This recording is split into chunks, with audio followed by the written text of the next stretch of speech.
அனைவருக்கும் வணக்கம். இது தமிழ் கேள்வி. மீண்டும் உங்களை சந்திப்பதில் மிக்க மகிழ்ச்சி. நான் செந்தில்.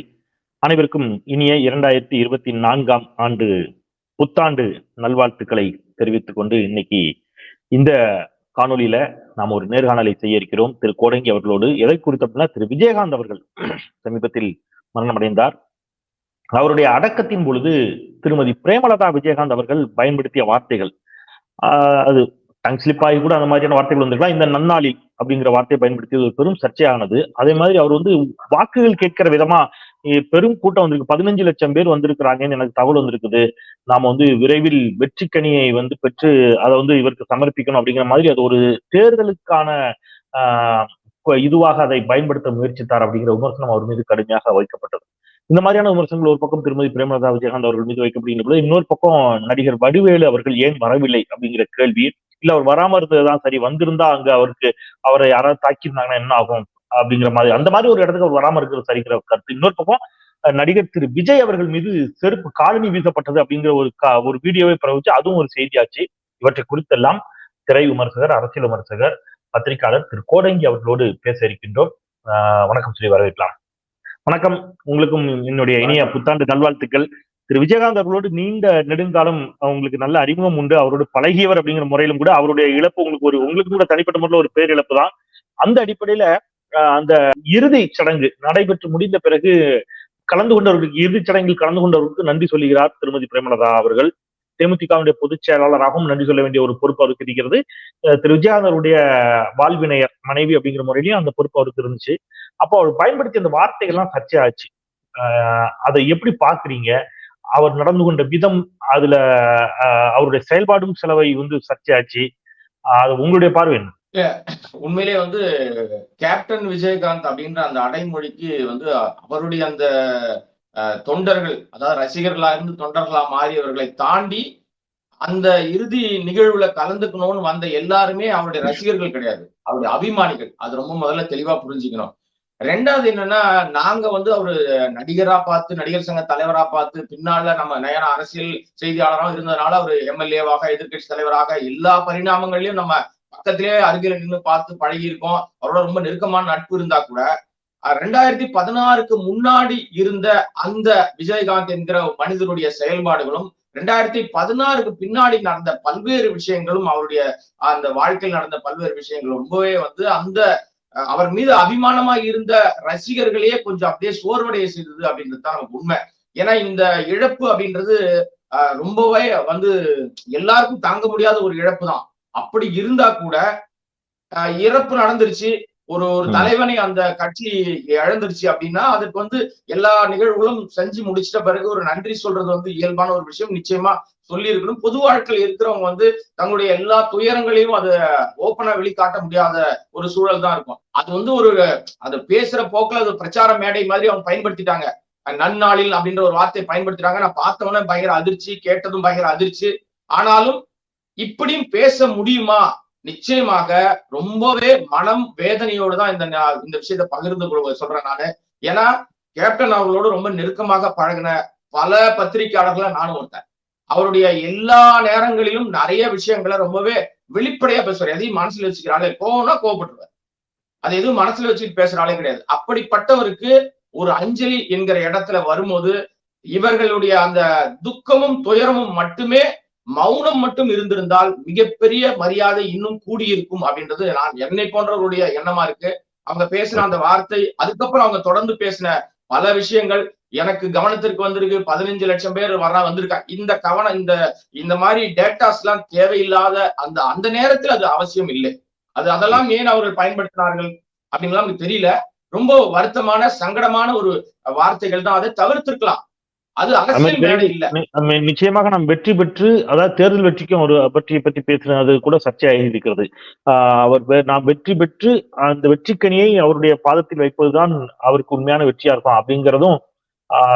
ஏன்னா கட்சி கடந்து எல்லா கட்சியினரும் அங்கே இருந்தார்கள், எல்லா கட்சியை சேர்ந்த தொண்டர்களும் கூட இருந்தார்கள், பொதுமக்களும் இருந்த ஒரு மேடையில நாம் வெற்றி பெற வேண்டும் என்பது போன்ற தேர்தல் கணக்குகளை பற்றி அவர் உரையாற்றியதும் கூட பலருக்கு தர்ம சங்கடத்தை ஏற்படுத்தியதுங்கிற ஒரு கருத்தும் இருக்கிறது.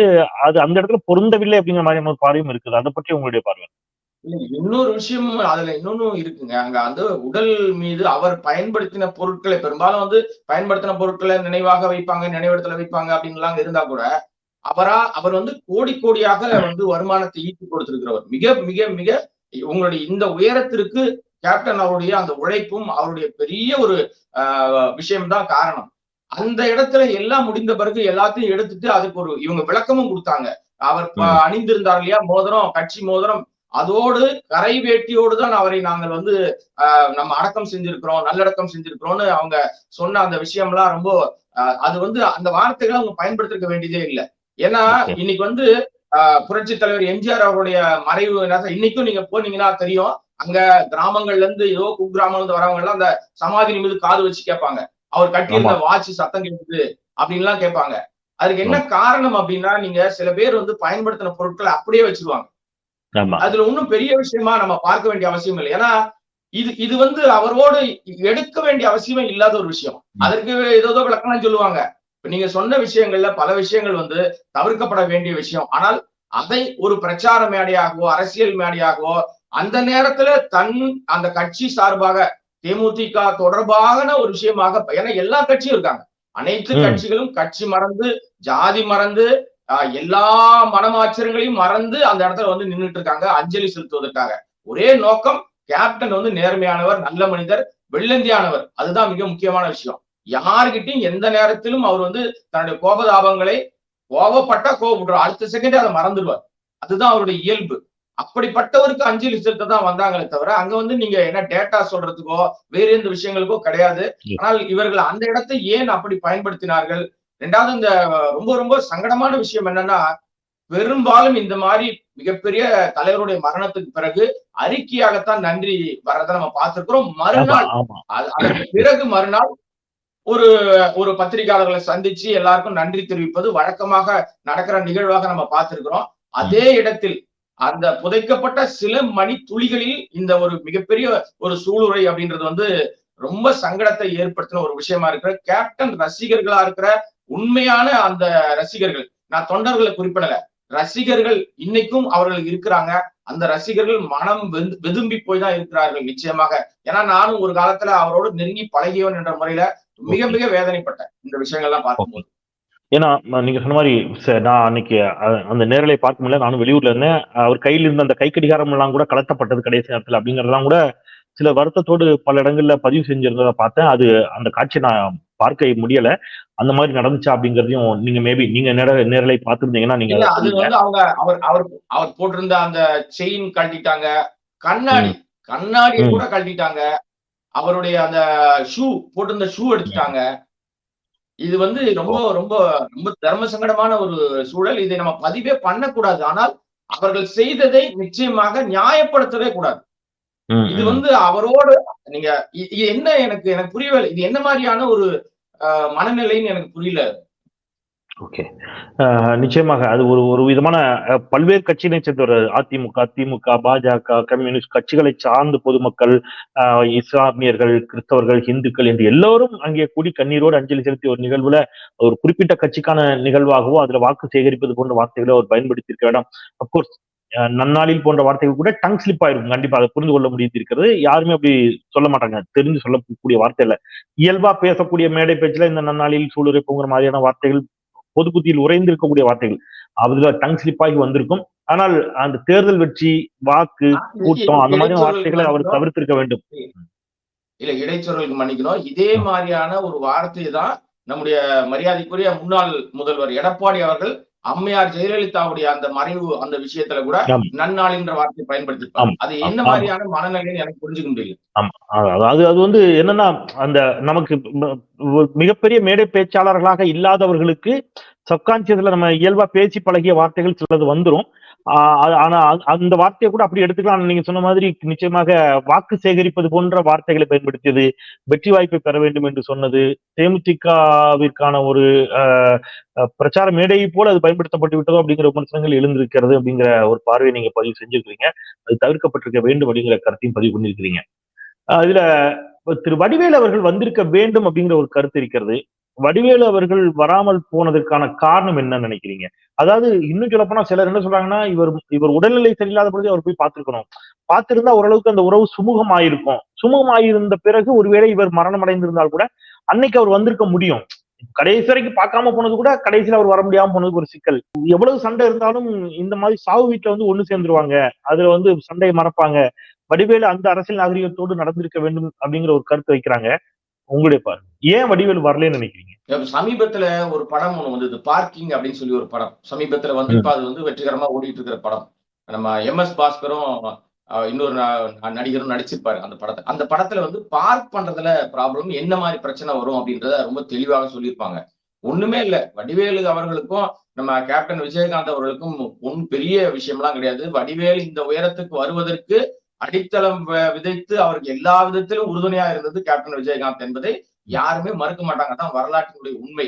அப்படி உயர்வுக்கு ஏணியாக இருந்த கேப்டன் அவருடைய, நீங்க எந்த நல்ல நிகழ்வுக்கு போலனாலும் இந்த மாதிரி வந்து நிகழ்வுக்கு நிச்சயமாக வடிவேல் அவருக்கு வந்திருக்கணும். அது வந்து தொடர்ச்சியா பல்வேறு விஷயங்கள் நாங்க அந்த பிரச்சனை வரும்போது கூட அவர்கிட்ட பேசும்போது, சரி விடுங்கப்பா அதெல்லாம் ஒண்ணும் இல்ல, அது ஒண்ணும் ஏதோ பேசுறான் பரவாயில்ல, அதனால என்ன அப்படின்னு மிக மிக எளிமையாக அதை வந்து அவர் கடந்து போயிட்டார். அது அவர் சுற்றி இருக்கிறவங்க வேற ஏதாவது பேசியிருக்கலாமே தவிர, கேப்டனை பொறுத்த வரைக்கும் அது மனசுல எதுவும் வச்சுக்கிட்டு பேசுற மாதிரி எனக்கு தெரியல. நான் அந்த சந்தர்ப்பங்களை பலமுறை அவர்கிட்ட நான் பேசியிருக்கிறேன். அது அந்த மாதிரி எல்லாம் அவரு ரொம்பவே அது கார்னர் பண்ணி அவர் வடிவேல் எல்லாம் குற்றம் சொன்னதே கிடையாது.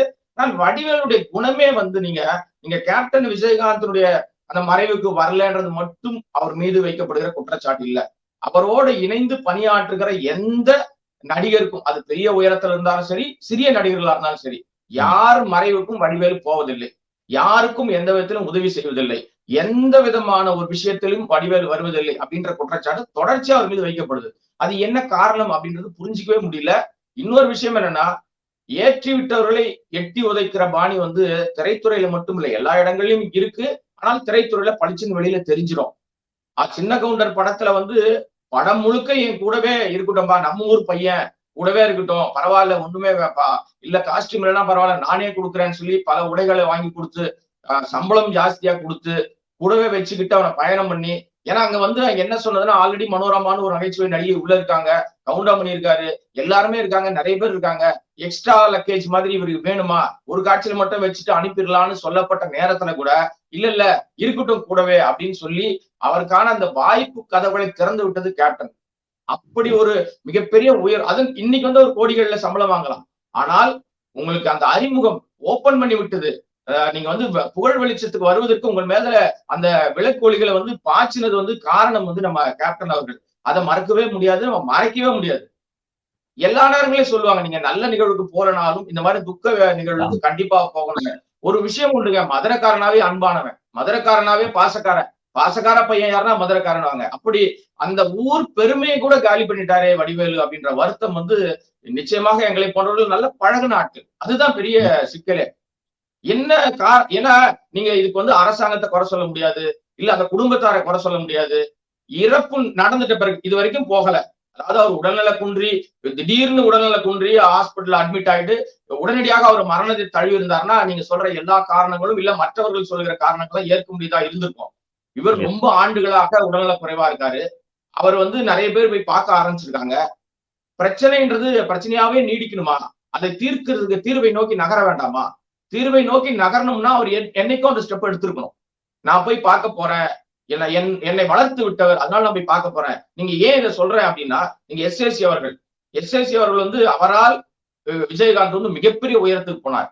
விஜயகாந்தால் எஸ்ஏசியினுடைய உயரம் இன்னும் பெருசாச்சு.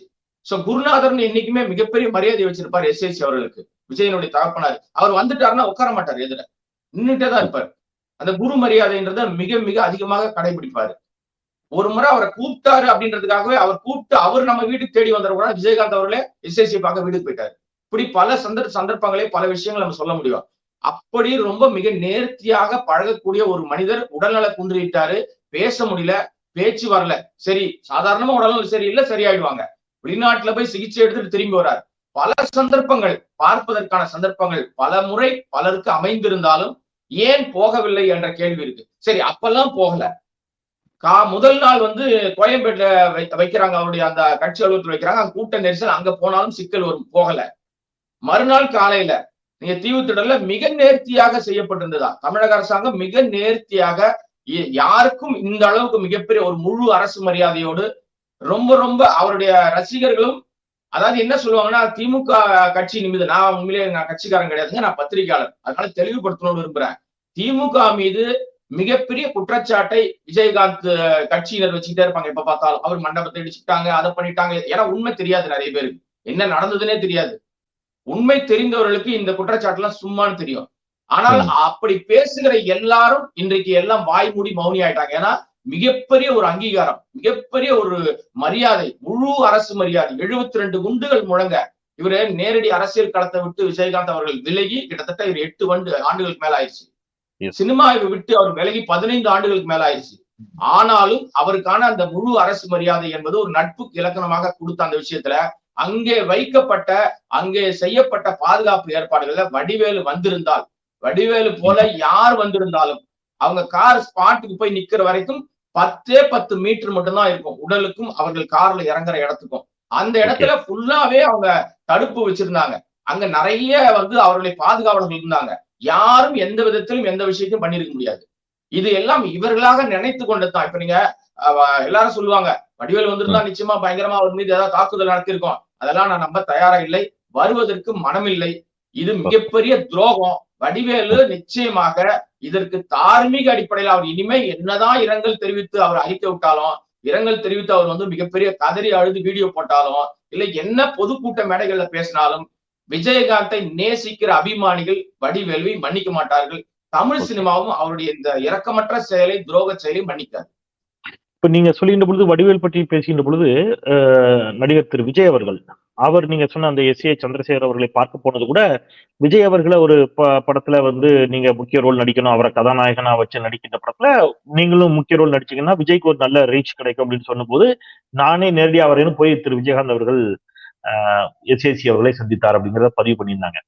இப்ப விஜய் பார்க்கவில்லை அப்படிங்கிற ஒரு கோபம் விஜயகாந்த் ரசிகர்களிடம் இருந்தது, கேப்டன் ரசிகர்கிட்ட இருந்துச்சு அப்படிங்கிற ஒரு கருத்தை வைக்கிறாங்க.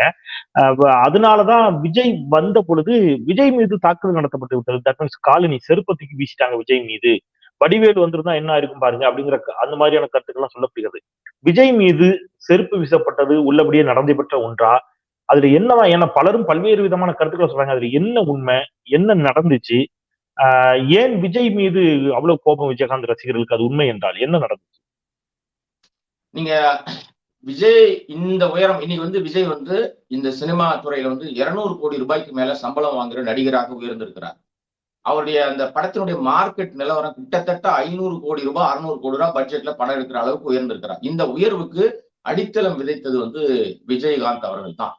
காரணம் என்னன்னா, செந்தூர பாண்டி படத்துல தம்பியாக விஜய் என்னோட தம்பி அப்படின்னு தம்பியாக அறிமுகப்படுத்தி இந்த உயர்வுக்கு வழிவகுத்தவர் விஜயகாந்த். அதுல எந்த மாற்று கருத்து யாருமே இருக்க முடியாது, சொல்ல முடியாது. அந்த அளவுக்கு வளர்ச்சியில மிக முக்கியமாக இருந்தவர்.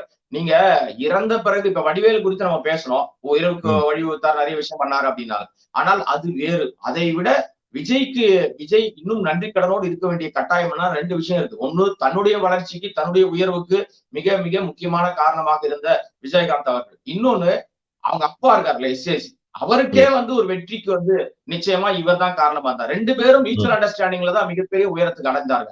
நீங்க வடிவேலுக்கு என்ன சொன்னனோ அதுல கொஞ்சமும் குறையாத அளவுக்கு விஜய் அவர்களுக்கும் அந்த பொறுப்பு இருந்திருக்கிறது. அந்த நட்பு தொடர்ந்து இருக்க வேண்டும். ஒரு மரியாதையும் மாண்பையும் அவர் காப்பாற்றி இருக்க வேண்டும். நீங்க வீட்டுக்குள்ள அவர் நான் வர்றேன்னு சொன்னா அவருக்கு அனுமதிக்க மாட்டேன்னு சொல்லியிருக்கவே மாட்டாங்க. இப்பெல்லாம் சில பேர் சமூக வலைதளங்களை நான் பார்த்தேன், 2 நாளா ஒரு விஷயம் ஓடிக்கிட்டு இருக்கு. அவர் பார்ப்பதற்கு அனுமதி கேட்டு கிடைக்கவில்லைன்னு சில பேர் ரொம்ப நெருங்கி பழகியவர்களே அப்படி ஒரு கருத்தை பதிவு பண்ணிட்டு இருக்காங்க. வருத்தமா இருக்கு. ஏன்னா அவர்கள் எல்லாரும் எனக்கும் நண்பர்கள் தான். ஆனா ஏன் இப்படி ஒரு தவறான தகவலை சொல்றாங்கன்னு எனக்கு புரியவே இல்லை. இன்னொரு விஷயம், அதற்காக தான் எஸ்ஏசி போய் சந்திச்ச அந்த விஷயத்தை மீண்டும் குறிப்பிட விரும்புகிறேன். அவரை ஒரு 2 மாதத்திற்கு முன்பாக எஸ்ஏசி அவர்கள் போய் அவங்க வீட்டுல போய் அவரை மீட் பண்றாரு. கடைசியாக ஹாஸ்பிட்டல்ல போயிட்டு வந்த பிறகு அவர் மீட் பண்ணும்போது அந்த நிலையை கண்டு கதறி அழுதிருக்கிறார் எஸ்ஏசி. அவரும் அழுதிருக்கிறார். 2 பேரும் கட்டி பிடிச்சு அழுதிருக்காங்க. அவர் அழுதுகிட்டு இருக்கும் போது தன் கையை எடுத்து எஸ்ஏசியுடைய கண்ணீரை துடைத்தார் என்று எஸ்ஏசியை பதிவு பண்றார். நான் ஒரு மெயின் ஸ்ட்ரீம் சேனல்ல இந்த இரங்கல் செய்தி சந்தர்ப்பத்துல நான் பேசிக்கிட்டு இருக்கேன். அப்ப தொலைபேசி வாயிலாக எஸ்ஏசி இந்த கருத்தை பதிவு பண்ணாரு.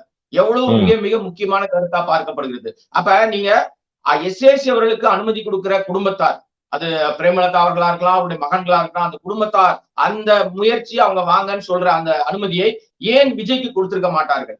இங்க ஏன் இந்த மாதிரியான ஒரு தவறான கருத்து, ஒரு பிம்பத்தை கிரியேட் பண்ணி விடுறாங்கன்னு தெரியல.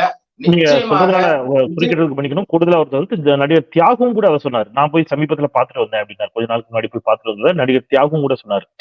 பார்த்தேன். அப்ப பார்க்கும்போது பேச்சு இருந்துச்சு. அதன் பிறகு அவரால் பேச முடியல. அதெல்லாம் சொல்லி கண்ணீர் விட்டார். யாரையெல்லாம் இப்பதான் சமீபமா ஒரு 2 மாதங்களா தான், அது 1 மாதத்துக்கு மேலதான் யாரும் வர வேண்டாம். ஏன்னா இப்ப ராதாரவி அவர் மீது நமக்கு எனக்கு தனிப்பட்ட பல்வேறு வேறு விமர்சன கருத்துக்கள் இருந்தா கூட இந்த விஷயத்தை பொறுத்தவரை ராதாரவி பல மாதங்களாக நான் பார்க்கணும்னு கேட்கிறார். பர்மிஷன் அவருக்கு அனுமதி மறுக்கப்படுது. என்ன காரணம் தெரியல. அதே மாதிரி நம்ம வாகை சந்திரசேகர், லியாகத் அலிகான், இன்னும் பல பேரை சொல்லலாம். எனக்கு என்ன தோணுச்சு அப்படின்னா, ஏன் அவர்கள் தவிர்த்திருப்பாங்க அப்படின்னா, ரொம்ப எமோஷனல் ஆயிடுவார் கேப்டன். இவங்க எல்லாம் வாடா போடா நண்பர்கள். இப்ப நட்பு வந்து நீங்க உறவுக்காரர்களை விட சொந்தக்காரங்களோட நண்பர்களை பார்த்தா ரொம்ப கதறி அழுதுருவோம் இல்லையா? என்னோட நிலை. ஏன்னா சிங்கம் மாதிரி பார்த்தவங்க. இப்ப நான் வந்து கேப்டன் எப்படி பார்த்தேன் அப்படின்னா, ஒரு சிங்கம் மாதிரி பயங்கரமான ஒரு கர்ஜனையோட ஒரு பயங்கரமா அவரு எவ்வளவு பெரிய கூட்டம் இருந்தாலும் அவர் தனியா தெரிவார். கலங்கரை விளக்கு மாதிரி தனியா தெரியும். அவர் அந்த அந்த அந்த குரலும் அந்த அந்த ஒரு மிகப்பெரிய ஒரு ஆளுமையும் பயங்கரமா பார்த்துட்டு திடீர்னு அப்படியே உடல் நலிந்து குரலே வராம பேச்சே வராம ஆல்வேஸ் மாஸ்க் மாட்டிக்கிட்டு கண்ணாடி போட்டுக்கிட்டு அவர் யார் எதிர நிக்கிறாங்க என்ன செய்யறாங்கன்னு தெரியாத ஒரு அந்த மனிதரை பார்ப்பதற்கு ரொம்ப கதறி அழுதுட்டா, அவரும் எமோஷனல் ஆயிட்டா, அவருக்கு உடல்நல பாதிப்பு இன்னும் வேற எதுவும் வந்துருமோ அப்படின்னு பயத்தினால் கூட அவர்கள் தவிர்த்திருக்கலாம். ஆனால் விஜய் சொல்கிற மாதிரி நான் கேட்ட பர்மிஷன் அவர்கள் கொடுக்கவில்லை அப்படின்ற சொல்ற விஷயம் வந்து நிச்சயமா ஏற்பதற்கு இல்லை. அது அப்படி நடந்திருக்க வாய்ப்பே இல்லை. ஏன் அவர் போகாம தவிர்த்தாருன்னு நமக்கு தெரியல.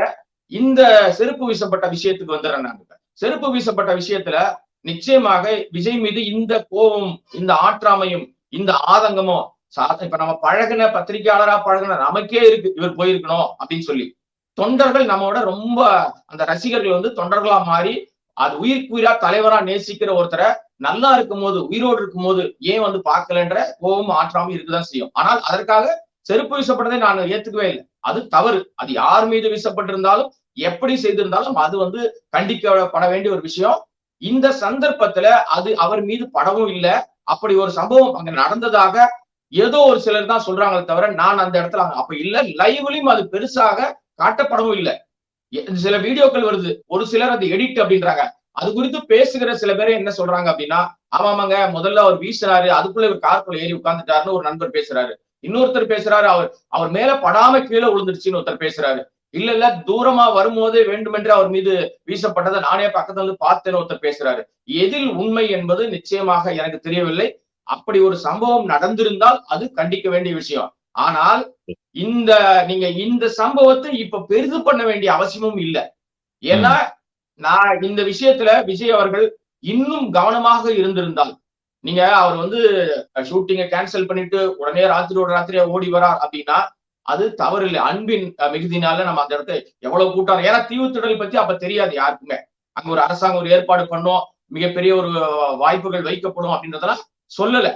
அதனால அவர் வந்த உடனே ஊர்ல இருந்து வந்துடுறாரு, வந்த உடனே டக்குன்னு போனோம். ஏன்னா அவர் வந்து அந்த படப்பிடிப்புல இருந்து கேன்சல் பண்ணிட்டு ஓடி வர்றாரு.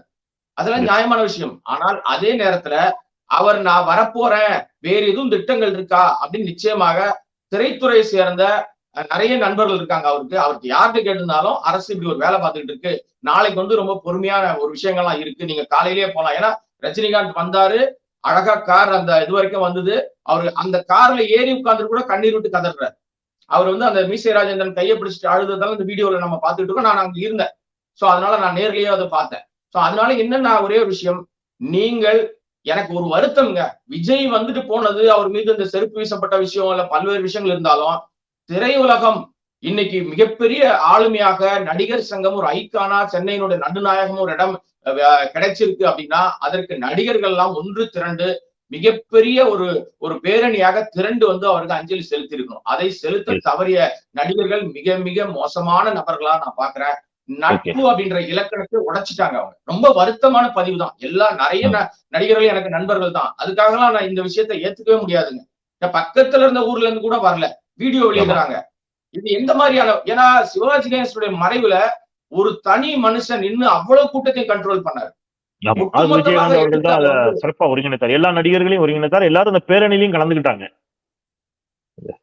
இல்ல அந்த அளவிற்கு அவர் வந்து எல்லாருக்கும் ஒரு முன்மாதிரியா திகழ்ந்திருக்காரு. அவருடைய மரணம் அப்படின்றது வந்து இப்ப உடல்நல குறைவா இருக்கிறாரு. இன்னொரு விஷயம் என்னன்னா, மிகப்பெரிய எல்லாருக்கும் என்ன காரணம் சொல்றாங்கன்னா, நம்ம நிறைய பேர்ட்ட மெசேஜ் பண்ணியிருந்தோம், சாட் பண்ணி ஏன் வரல அப்படின்லாம் கேட்டிருந்தோம். அப்ப சொல்றாங்க சில பேர், ரொம்ப தூரத்துல இருக்கோம் நாங்க, வெளிநாடுகள்ல இருக்கோம். எங்களுக்கு தெரியாது. ஈரெண்டுக்காக நாங்க கிளம்பி வந்துட்டோம். இது தெரியவே தெரியாது. நாங்க டிராவல் பண்ணி வந்தா கூட 24 மணி நேரம் ஆயிடும். வர முடியாது. ரொம்ப ரொம்ப சிரமத்துல இருக்கோம். இது நாங்க வந்து திரும்பி போய் அந்த சமாதிக்கு போய் அஞ்சலி செலுத்துறோம். வீட்டை போய் பார்த்துறோம் நம்ம அப்படின்னு தகவல் அனுப்புறாங்க. இது வந்து எனக்கு ஏற்க முடியாத விஷயமா தான் இருக்கு. ரொம்ப மன வருத்தம். திரைத்துறை ஒட்டுமொத்தமாக அனைத்து தயாரிப்பாளராகவும் அவர் இருந்திருக்கிறாரு. நிறைய பேருக்கு அவர் வந்து தயாரிப்பாளர்கிட்ட பாதி பேர்ட்ட சம்பளமே வாங்காம நடிச்சிருக்காங்க. அந்த தயாரிப்பாளர்கள பாதி பேர் கூட வரல. இயக்குனர்கள்ல முக்கியமான இயக்குனர்கள்லாம் காணோம். எங்க போனாங்கன்னு தெரியல. 55 இயக்குனர்கள உருவாக்கி விட்டுருக்காரு. அதுவும் இல்லாம பிலிம் இன்ஸ்டிடியூட் அப்படின்ற ஒரு ஒரு அந்த அந்த விஷயமே இவரால் தான் வெளிச்சத்துக்கு வந்துச்சு. அப்படி இல்லைன்னா நீங்க வந்து மிகச்சிறந்த படைப்புகள். ஏன்னா உங்களுக்கு பாத்தீங்கன்னா ரஜினிகாந்தனுடைய படமா இருக்கட்டும், இல்ல கமலஹாசனுடைய படமா பிரபல சரத்குமாருடைய படமா இருக்கட்டும், 100வது படம் வெற்றி படமாக இருந்ததே இல்லை. எந்த நடிகருக்கும் அந்த பெருமை கிடைக்கல. ஒரே ஒருத்தருக்கு மட்டும்தான். கேப்டன் பிரபாகரன் என்கிற அந்த படம் மட்டும்தான் விஜயகாந்த் அவர்களுக்கு மிகப்பெரிய வெற்றியை தேடி தந்த படம். அது ஆர்கே செல்வம் பிலிம் இன்ஸ்டிடியூட் மாணவர். மிகப்பெரிய சாதனைகளுக்கு எல்லாம் சொந்தக்காரர். அப்ப திரைத்துறை இன்னும் அவரை வந்து அதுக்கு உரிய மரியாதை செலுத்தலையோன்ற வருத்தம் எனக்கு இருக்குங்க. நிறைவா ஒரு கேள்வி. இதுல வந்து திரு இப்ராஹிம் ராவுத்தர் அவர்கள் குறித்து பல்வேறு செய்திகளை பார்க்க முடியுது. இப்ராஹிம் ராவுத்தருக்கும் அவருக்குமான நட்பு, அதில் பின்னாட்களில் ஏற்பட்ட விரிசல் அல்லது பரஸ்பர பிரிவு, இப்ராஹிம் ராவுத்தருடைய உடல்நிலைக்கல்ல இருந்த பொழுது அல்லது அவருக்கு ஏற்பட்ட சிக்கல்கள்ல விஜயகாந்த் நேரில் போகவில்லை அப்படிங்கிற மாதிரியான ஒரு கருத்தை பதிவு பண்றாங்க. அதை எப்படி பாக்குறீங்க? இன்னைக்கு வடிவேலு அவர்களை நோக்கி கேள்வி எழுப்புகிறார்கள். ஆனால் இப்ராஹிம் ராவுத்தருக்கு சென்று விஜயகாந்த் சந்தித்தாரா அல்லது சந்திக்க அவரை விடவில்லை அவர் குடும்பத்தினர், அந்த மாதிரியான கருத்துக்கள்லாம் வைக்கிறாங்க. எனக்கு திரைத்துறைக்குள் இருக்கக்கூடிய பொலிட்டிக்கலா ஓரளவுக்கு தெரிந்திருந்தாலும் திரைத்துறைக்குள் நடக்கக்கூடிய இந்த விஷயங்கள் எனக்கு அதுல எது சரி எது தப்புங்கிறத புரிந்து கொள்ள முடியவில்லை. அதனால அவங்க கூட ஒரு பார்வையாளனா கூட நீங்க திரைத்துறையை தொடர்ந்து பார்க்கிறவர் அப்படிங்கிற முறையில் அந்த கேள்வி உங்ககிட்ட வைக்கிறேன். இல்ல ஆக்சுவலா இன்னைக்கு வந்து விஜயகாந்தோட இந்த உயரத்திற்கு மிக மிக முக்கியமான காரணம் வந்து ராவுத்தர் இல்லைன்னா விஜயகாந்த் கிடையாது. அது இந்த 2 பேருமே மதுரையில இருந்து கிளம்பி வந்து நீ வந்து கம்பெனியா ஏறி இறங்கும்போது கூடவே டிராவல் பண்ணி ஒரு பெரிய உயரத்துல வச்சு அழகு பார்த்து சம்பளம் பேசுனதுல ஆரம்பிச்சு அவருக்கு தேவைகள் எல்லாவற்றையும் ரொம்ப நேர்த்தியா பண்ணி கொடுத்தவர் ராவுத்தர். இந்த பிரிவு வந்து எப்ப வருது அப்படின்னா நிச்சயமா அவங்களுக்குள்ள எந்த விதமான முரண்பாடும் கிடையாது. நட்புக்கு இலக்கணமா கடைசி வரைக்கும் விஜயகாந்தும் இருந்தாரு, ராவுத்தரும் இருந்தாங்க. இந்த பிரிவுக்கு காரணமே என்ன அப்படின்னா அவருடைய திருமணம்னு ஒரு விஷயம் வரும்போதுதான் இந்த திருமணத்துக்கு பிறகு எல்லா விஷயங்களும் அப்ப திருமணத்துக்கு பிறகும் சில ஆண்டுகள் வந்து இங்கிருந்து தான் எல்லாமே ராவுத்தர் தான் சம்பளம் பேசுவாரு, ராவுத்தர் தான் தேவைகளை எல்லாம் சந்திப்பாரு. அந்த வீட்டுக்கு தேவையான எல்லா பொருட்களும் ராவுத்தர் மூலமாக தான் விஜயகாந்த் வீட்டுக்கு போகும். சம்பளம் பேசி தேவையான பணமும் இங்கிருந்து தான் போகும். அப்படிதான் ஒரு ஒழுங்குமுறை போயிட்டு இருந்தது. ஒரு கட்டத்துக்கு மேல அது வந்து குடும்பம்னு வந்துட்டு பிறகு கணவனுக்கு பிறகு மனைவி தான் எல்லாத்தையும் பார்த்துக்கணும்னு ஒரு விஷயம் வரும்போது அது சில சில வார்த்தைகள் வந்து கவனத்துக்கு வரும்போது ராவுத்தர் வந்து ரொம்ப முடிவு எடுக்கிறாரு. கேப்டன் அவர்களுக்கு தெரிய வாய்ப்பே இல்லை. அதுவும் நிறைய சந்தர்ப்பங்கள்ல நமக்கும் தெரியும் அந்த தகவல். அவருக்கு தெரியாமையே ஒரு முறை என்ன நடந்ததுன்னா இதுதான் ஆரம்ப புள்ளி. நம்ம சங்கிலி முருகன் ஒரு தயாரிப்பாளர் இருக்காரு. அவர் நடிகராக இருக்கார், தயாரிப்பாளர் தெரிஞ்சிருக்கும் அவரை. அவர் ஒரு படம் வந்து தயாரிக்கிறதுக்கு சங்கிலி முருகன் அவர்களுக்கு வந்து இயல்புலயே ஒரு பழக்கம் இருக்கு. அவர் யாரையாவது வச்சு படம் பண்றாரு அப்படின்னு சொன்னா அவர் என்ன பண்ணுவாருன்னா போயிட்டு வந்து சம்பளம் பேசுவாரு. பேசின உடனே அவங்க ஒரு தொகை சொல்றாங்க. உதாரணத்துக்கு ஒரு 50 லட்ச ரூபாய் சம்பளம் கேட்கறாங்கன்னு வச்சுங்களேன். 50 லட்ச ரூபாய் இவர் நான் தரமாட்டேன்னு எல்லாம் சொல்ல மாட்டாரு. உடனடியா என்ன பண்ணுவாருன்னா நான் வந்து ஆன் த டேபிள் 40 லட்சம் வச்சிடறேன். ஒரே பேமெண்ட் கேஷா கொடுத்துடுறேன். எனக்கு வந்து நீங்க தேதி கொடுத்துருங்க. வேற எதுவும் பேச வேண்டாம் அப்படின்னு அப்படியே வந்து பேமெண்ட்டா சிங்கிள் பேமெண்டா கொடுத்துருவாரு. அப்ப அவங்க என்ன பண்ணுவாங்கன்னா பெரும்பாலும் எப்படி பேமெண்ட் வரும்னா நீங்க பார்ட்டா தான் வரும் பேமெண்ட். முதல்ல ஒரு அட்வான்ஸ், அதுக்கப்புறம் திருப்பி இப்படிதான் வரும். சிறுக சிறுக வரும்போது பல பிரச்சனைகள் வர்றதே தெரியாது, செலவாயிரம்லாம் சொல்லுவாங்க. சோ இவரை பொறுத்த வரைக்கும் ரொம்ப கிளவரா என்ன பண்ணுவாருன்னா என்ன சம்பளம் பேசினாலும் அதுல அவர் ஒரு தொகையை குறைச்சிட்டு மீதி தொகை முழுமையாக தொகையா கொடுத்துருவாரு. இந்த பேங்க்ல போட்டு எடு, செக் போட்டு எடு, இந்த மாதிரி பல விஷயங்கள் பண்றது இல்ல. அப்படி ஒரு படத்திற்காக அவர் போய் பேச போகும்போது ராவுத்தர் என்ன சொல்லிட்டாரு, அண்ணே நாம பேமெண்ட் எல்லாம் பேசிக்கலானே, எல்லாம் முடிச்சுக்கலானே, இந்த பேமெண்ட்டை வந்து நான் வாங்கலைன்னா நீங்க வாங்க, நான் இனிமே அவங்கதான் அந்த கணக்கு வழக்கெல்லாம் பார்ப்பாங்க, வாங்க நான் கூட்டு போறேன். ஏன்னா அப்ப வந்து இந்த தகவல் வந்து கேப்டன் அவர்களுக்கு தெரியாது. அவர் வந்து ஏவிஎம்ல ஒரு படப்பிடிப்புல இருக்காரு, பிஸியா ஷூட்டிங் போயிட்டு இருக்கு. வீட்டுக்கு கூட்டு போறாரு. வீட்டுக்கு கூட்டு போய் சங்கிலி முருகன் அந்த அக்ரிமெண்ட் காப்பியும் அந்த ரொக்க தொகையும், அது அந்த தொகை எவ்வளவுன்னு சொல்லாமன்னு எனக்கு தெரியல. இருந்தாலும் அந்த தொகை எனக்கு தெரியும் எவ்வளவு அமௌண்ட்னு. அந்த தொகையை அப்படியே கொடுத்து முதல் முறையாக அவ்வளவு மிகப்பெரிய ஹியூஜ் தொகையை பிரேமலதா அவர்கள் பார்த்திருக்க வாய்ப்பே கிடையாது. அது புரிஞ்சுக்கணும் நீங்க, அவ்வளவுதான்.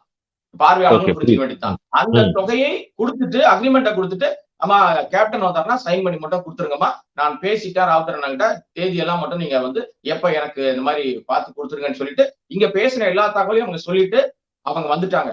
இந்த தகவல் கேப்டன் அவர்கள் தெரிஞ்சவன கொதிச்சு போய் பயங்கரமா சண்டை போடுறாரு, கோவப்படுறாரு.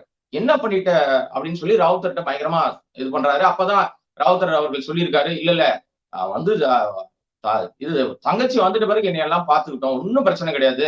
நான் வந்து நம்ம படம், நம்ம கம்பெனில பண்ற படம், அந்த விஷயங்கள்லாம் வரும்போது நான் பாத்துக்கிறேன்ப்பா. இனிமே அவங்க வெளிப்படங்கள்லாம் வரும்போது நீ வந்து அவங்க பண்றதுதான் நியாயமா இருக்கும், சரியா இருக்கும்னு அவரை வந்து அப்படியே ஒரு மாதிரி சமாளிச்சு ஒரு வேற மாதிரி விஷயங்கள்லாம் பண்ணதா வந்து தகவல் உண்டு. ஆனால் இந்த சம்பவத்துக்கு பிறகு நம்மளும் நிறைய விஷயங்கள்ல கேட்டு தெரிஞ்சுக்கிட்ட விஷயம் உண்டு. சோ அதுக்கு பிற்பாடு பாத்தீங்கன்னா எல்லா விஷயத்தையுமே அவர்கள் வந்து பிரேமலதா அவர்கள் தான் பேசுவாங்க, அவங்க தான் கதை கேட்பாங்க, அவங்க தான் எல்லாம் பண்ணுவாங்க. அப்புறம் பிற்பாடு அவருடைய மைத்துனர் அவங்க தம்பி வந்துட்டாரு. சோ இதுதான் ஆரம்ப புள்ளி. டோட்டலா அதுக்கப்புறம் எல்லாமே தனித்தனியா போச்சு. அவருடைய உடல்நல குறைவுன்னு வரும்போது இவர் சந்திப்பதற்கு முயற்சி எடுத்தாலும் அந்த குடும்பத்தார் சந்திக்க விடலன்னு இப்போ ஒரு கலப்பி விடுறாங்க. அப்படி கிடையவே கிடையாது. இவரை அனுப்பவே இல்லை, விஜயகாந்த் அவர்களே அனுப்பவே இல்லை. அனுப்பினாதானே போய் பார்க்க முடியும். அதுதான் பெரிய சிக்கல். அவர் இல்ல, இறந்துட்டாருன்னு சொன்ன உடனே ரொம்ப மனசுடைஞ்சு போனது வந்து வெளியில சொல்ல முடியாத அளவுக்கு சில நண்பர்கிட்ட மனம் வெறுத்து போய் பேசியிருக்காரு. ரொம்ப அதுக்காக தான் அவரை வந்து ரொம்ப நெருங்கிய நண்பர்களை சந்திக்கவே விடல. அது வந்து முழுக்க முழுக்க அந்த குடும்பத்தார், விஜயகாந்த் அவருடைய குடும்பத்தார் தான் நிறைய நண்பர்களை, நெருங்கிய நண்பர்களை சந்திக்க விடாத காரணம் என்னன்னா எல்லா விஷயத்தையும் எமோஷனலா சொல்லிடுறாரு, நிறைய விஷயத்த பேசிடுறாரு, இதனால சிக்கல்கள் வருது. வேண்டாம், பழைய ஆட்கள், பழைய நட்பே வேண்டாம், எதுவுமே வேண்டாம். புதிய நண்பர்களும் அந்த கட்சிக்காரர்கள் மட்டும் வந்தா போதும், இந்த சினிமாவில ஆரம்ப காலத்துல இருந்த எந்த நண்பர்களும் வேண்டாம் அப்படின்னு சொல்லி டோட்டலா அவாய்ட் பண்ணிட்டாங்க. அதுதான் அவருடைய உடல்நல பாதிப்பு. ஒரு மனுஷனுக்கு வந்து மன ரீதியாக ரொம்பவே பாதிக்கப்பட்டால் உடல் ரீதியா பாதிக்கப்படுவாங்க. அது சயின்ஸும் உணர்த்தி இருக்கு. அதுலதான் இவருக்கு மிகப்பெரிய பாதகம் எல்லாமே ஆரம்பம், அதுதான் ஆரம்ப புள்ளி. ஓகே. சோ அதுல இருந்து அந்த மாதிரியான நிறைய விமர்சனங்கள் அவர் மீது வைக்கப்பட்டிருந்துச்சு. பரஸ்பர விமர்சனங்கள், பரஸ்பர நட்பு, கண்ணீர், சோகம் என்று அவருடைய சொந்த வாழ்க்கையும் கூட ஒரு திரைப்படம் மாதிரி தான். நிறைய மகிழ்ச்சி, ஏற்ற இறக்கங்கள் என்று எல்லாம் கலந்து இருந்ததாக இருந்தது. எல்லாவற்றையும் தாண்டி இன்றைக்கு அவர் நம்ம விட்டு பிரிந்திருக்கிறார். அவருக்கு பல முறை நம்ம அஞ்சலி செலுத்தியிருக்கிறோம். அவரை பிரிந்திருக்கக்கூடியவர்களுக்கு ஆறுதலையும் சொல்லியிருக்கிறோம். அவர் குறித்து அவரோடு நீண்ட நாட்கள் பழகிய, பயணித்தவர்களில் ஒருவர், பத்திரிகையாளராக அவரோடு உங்களுக்கு ஒரு பெரிய அனுபவம் இருக்கிறது. அந்த அடிப்படையில் உங்களுடைய அனுபவங்களை தமிழ் கேள்வியில் எங்களோடு பகிர்ந்திருக்கிறீர்கள். உங்களுடைய வருகைக்கும் கருத்து பகிர்வுக்கும் தமிழ் கேள்வியின் சார்பாக நெஞ்ச நிறைந்த நன்றியும், உங்களுக்கு புத்தாண்டு வாழ்த்துக்களையும் சொல்லி விடைபெறுகின்றேன். நன்றி. நன்றி. நன்றி. நேரலாம் சொந்தங்களே, மீண்டும் உங்கள் அனைவருக்கும் இனிய புத்தாண்டு நல்வாழ்த்துக்கள். தமிழ் கேள்வியை சப்ஸ்கிரைப் பண்ணி உங்கள் ஆதரவை தாருங்கள். விடைபெறுகின்றேன். குரலற்றவர்களின் குரலாய் நான் செந்தில். நன்றி.